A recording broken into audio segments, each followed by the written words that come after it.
Já si vlezu s tím koupem dopředu, vydrž.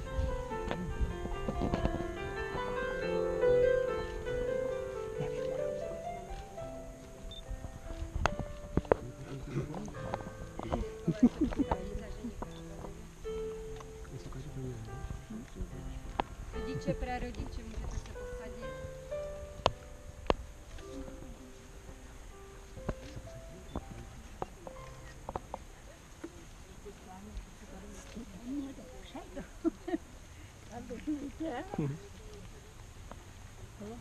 Tak si můžeš sednout těm A mají volno. prarodičům jako těm.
Vážení snoubenci, dovolte mi, abych vás přivítal na tomto místě, kam jste se dnes dostavili, abyste slavnostním a důstojným způsobem potvrdili své životní rozhodnutí.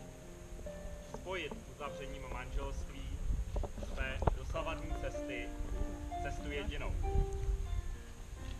K tomuto závažnému životnímu rozhodnutí jste jistě dospěli po vzájemné dohodě a vycházeli přitom ze vzájemných vztahů, citových i rozumových. Dnešním dnem se tedy stáváte manželskou dvojicí. A jistě jste si vědomi toho, že manželství není jen spojení dvou milujících se lidí. Nýbrž je také závažným společenským a životním aktem.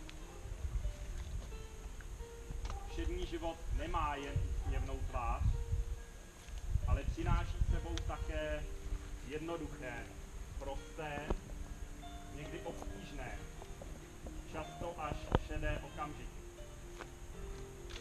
Snažte se trvale, aby jich bylo co nejméně. K manželství je zapotřebí vzájemná důvěra a láska. Mějte jeden druhého rád se všemi chybami a nedostatky, které má ve větší či menší míře každý z nás. Pomáhejte si je vzájemně odstraňovat a staňte se v takových kritických chvílích jeden druhému mravní oporou a nejlepším přítelem. Vážení snoubenci, ani při svém společném putování životem nikdy nezapomínejte na své blízké, na své kamarády a společné přátele. Neboť s nimi se člověk může poradit o všem a s nimi je život pestřejší a veselější. Přeji vám, aby nejen tento den byl pro vás šťastný, ale aby takových dnů bylo ve vašem společném životě co nejvíce a abyste žili v prostředí plném klidu, pohody a harmonie. Vážení snoubenci, při přistoupíme nyní k provedení manželského slibu. Prosím přítomné sedící, aby povstali.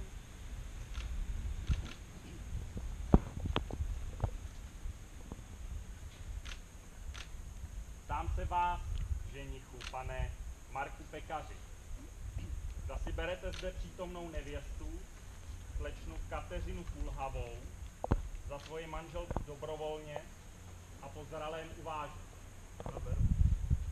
Děkuji.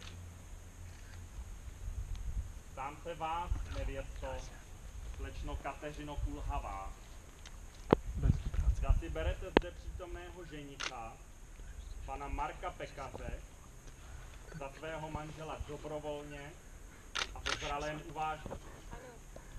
Děkuji.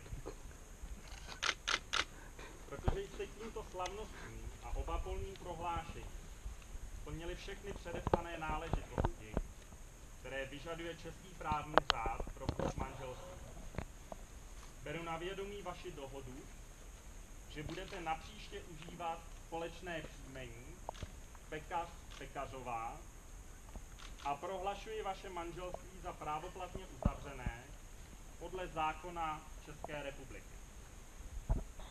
Jako symbol právě uzavřeného manželství noste v úctě a vážnosti na dnešní den prsteny, které vám budou předány, a prosím, abyste si je vyměnili a navlékli. Děkuji, můžete se posadit.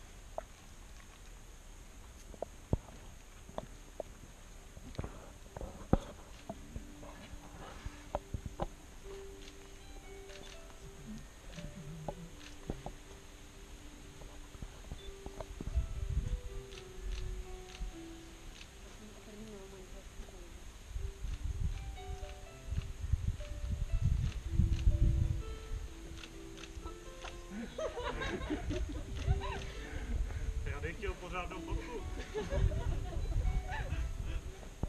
Pane oddávající, vážení novomanželé, dovolte mi, abych předložila podstatný protokol o právě uzavřené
Vážení novomanželé, dovolte mi, abych vám jménem svým, jménem města Krůvka, popřál všechno nejlepší a mnoho dlouhých, šťastných,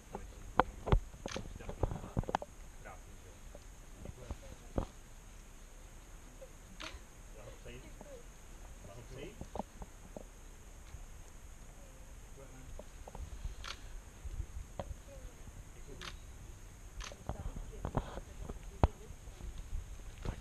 Já začnu tady.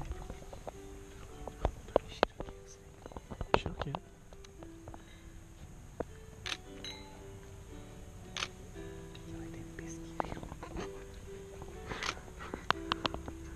Vážení novomanželé, na vás. Nejlepší okamžik. Teď.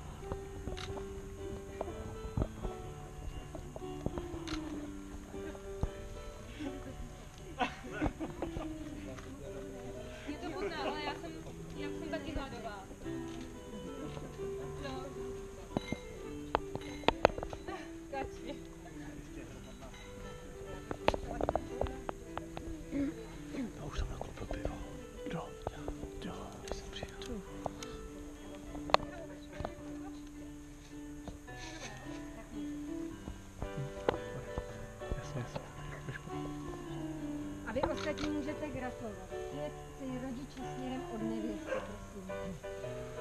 prosím.